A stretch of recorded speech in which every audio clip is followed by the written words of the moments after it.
May 16th at 2 p.m. May 16th, 2 o'clock. Sounds good, Your Honor. Okay. Thank you very much. Sure. See you later.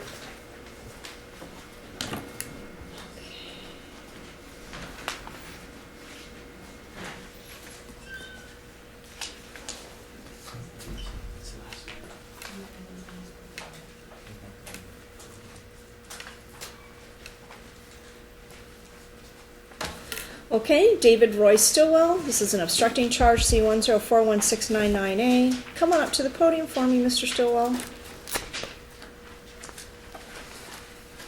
All right, we are set for trial today. Are you ready to go forward, sir? Yes. Okay, and we have as standby Ms. Jefferson. So the public defender is here just in case there are some legal questions that you might have issues on or something like that. City, were you seeking jail, or what was the I was not, issue Judge. there? Okay, all right. City, are you prepared to go forward? I am, Judge. Okay. All right, first we have the issue of some motions that were filed. Mr. Stillwell, I did receive your motion to dismiss, and City, I did receive your opposition. Anything else that you would like to add today towards the motion? I did make a reply in support of my motion. I'm not sure if that got in time. I did see that. Okay. Anything else you want to add to the contents? Yes, I'd like to have a ruling on my motion. Okay, I understand that. I'm asking if you want to add anything other add than what you've anything written. to the motion? No, I think the motion's fine. Okay.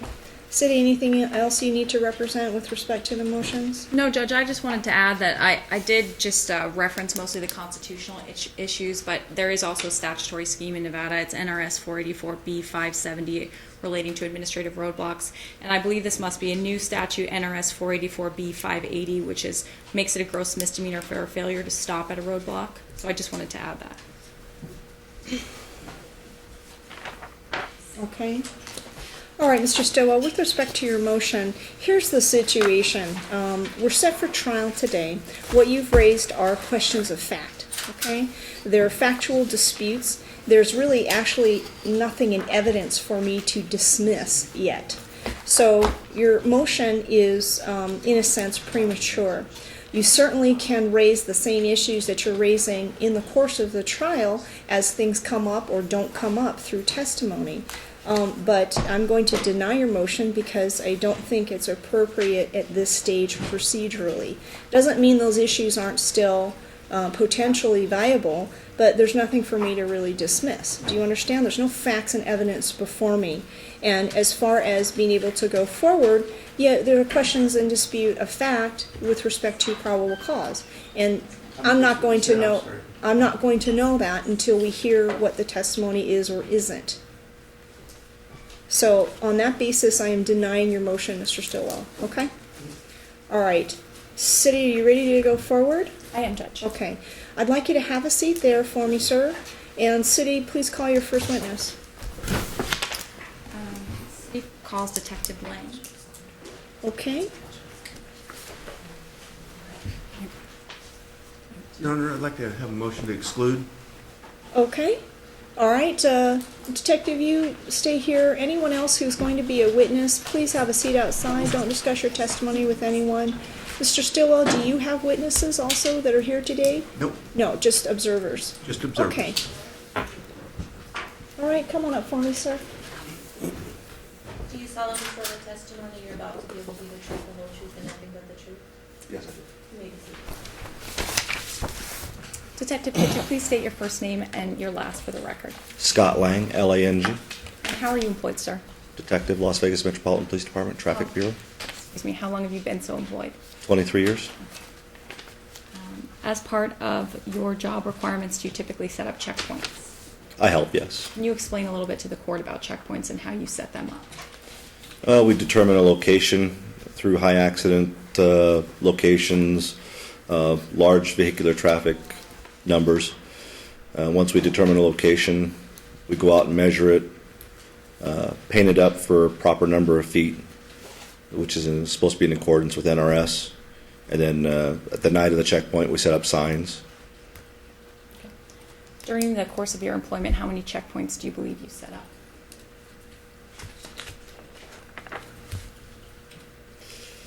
Oh, I've probably been a part of at least 100. Okay. Do you remember participating in a checkpoint on February 5th, 2011? Yeah, Super Bowl. Okay. And do you remember that checkpoint being at Cheyenne and Tenaya? Yes. Is that within the city of Las Vegas?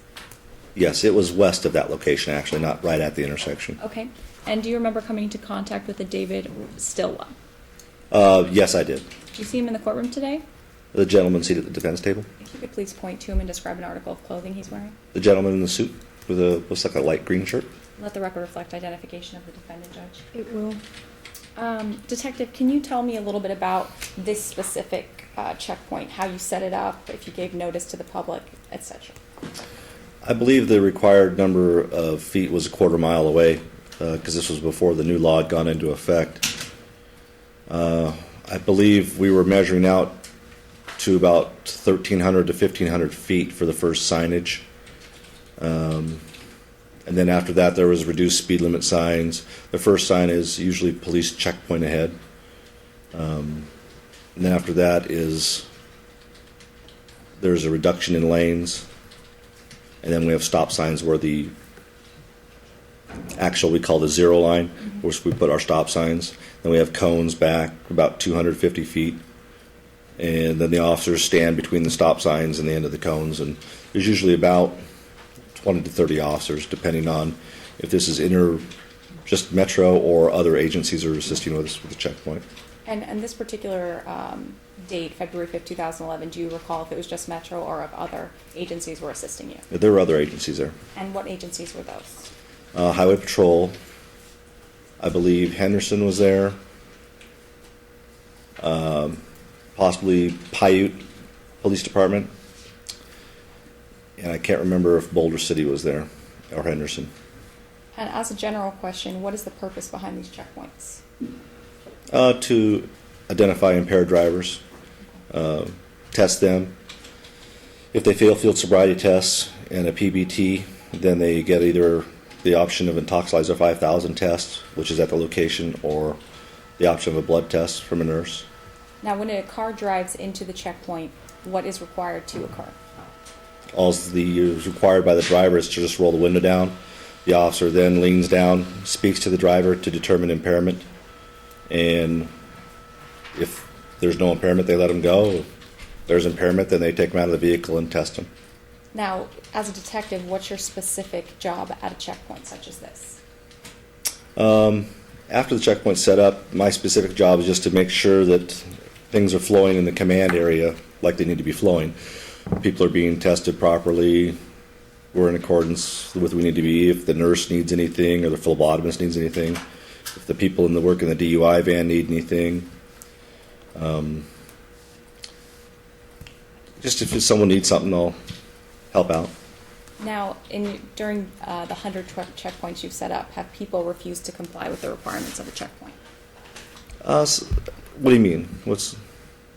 Have they refused to roll down a window or speak with officers?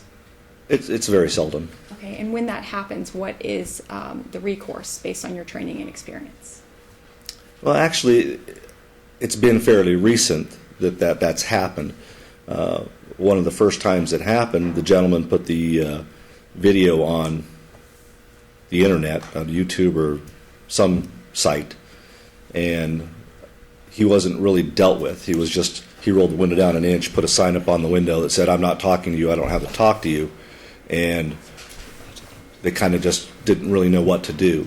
A legal opinion was then sought after from our department, and the legal opinion was once they enter the check. Non-responsive. Judge, I believe he's getting to it what the department's opinion got to. And your objection is what? Non-responsive. This has nothing to do with my case, the gentleman with the video or anything like that. And it does not answer the question that was asked by the prosecutor, Your Honor. Okay. Why don't you backtrack a little bit? problem, So, Sustained, why don't you backtrack a little bit and just kind of... Detective, you stated that you started to have problems, but it was fairly recent with people not complying with checkpoints. Is that correct? Correct. Okay. After those problems started to arise, did you seek information from people in your department or within Metro on how to deal with these particular situations? Yes. And what resolution was ultimately reached on how to deal with people like this? That once they enter the checkpoint, they had given their consent for the checkpoint, as far as the implied. We were told, as the police department, that they're required to roll the window down all the way. Objection, Your Honor, that's hearsay. City? Judge, this is a standard procedure now that the officers comply to. It's the law that they follow. I'm going to allow testimony. This, to me, is background information. I don't, I think this goes to state of mind, so I will allow it for that purpose only. So go ahead, City. We were told that a person is to roll their window down all the way. They are not required to talk to us or answer our questions, but they are required to roll their window down. That is briefed at every checkpoint now, and we now have a lieutenant at every checkpoint with a camera available in case this situation happens, because it invariably did happen the very next checkpoint. Okay. So now that these situations have started to arise, excuse me, what is your course of action when a person pulls into a checkpoint and will not roll down a window? They are advised that if they don't roll the window down, they would be obstructing a police officer and cited or arrested for that offense. And as a precursor question, before you reach the checkpoint, is there an opportunity for any driver to turn around and not enter into the checkpoint? I believe there is. And you stated, just to go over that again, how far out are your signs that give warning to drivers that a potential checkpoint is coming up? I believe that this particular checkpoint was 1,300 to 1,500 feet away. Okay. And this is in a street, obviously, an intersection? Cheyenne and Tenay, you said although it was a bit west? Correct. The actual intersection we were at was Pioneer Okay. in Cheyenne, but Tenaya, I would say, was probably 1,000 feet away. Okay. On February 5th, 2011, Detective, you stated you came into contact with a David Roy Stillwell. Can you tell the court why? Someone had said that he was carrying a concealed firearm, and I don't recall who told me that. Objection, hearsay. City? Judge, I'll rephrase. Okay. Sustain. When you came into contact with the defendant, can you just tell the court a little bit about your conversation with him? I actually had no conversation with him. Okay. I had conversation with the officer who had taken him from his vehicle. Okay. Or I should say trooper. Mm-hmm. Judge, I believe that's all I have for the detective at this time. Okay.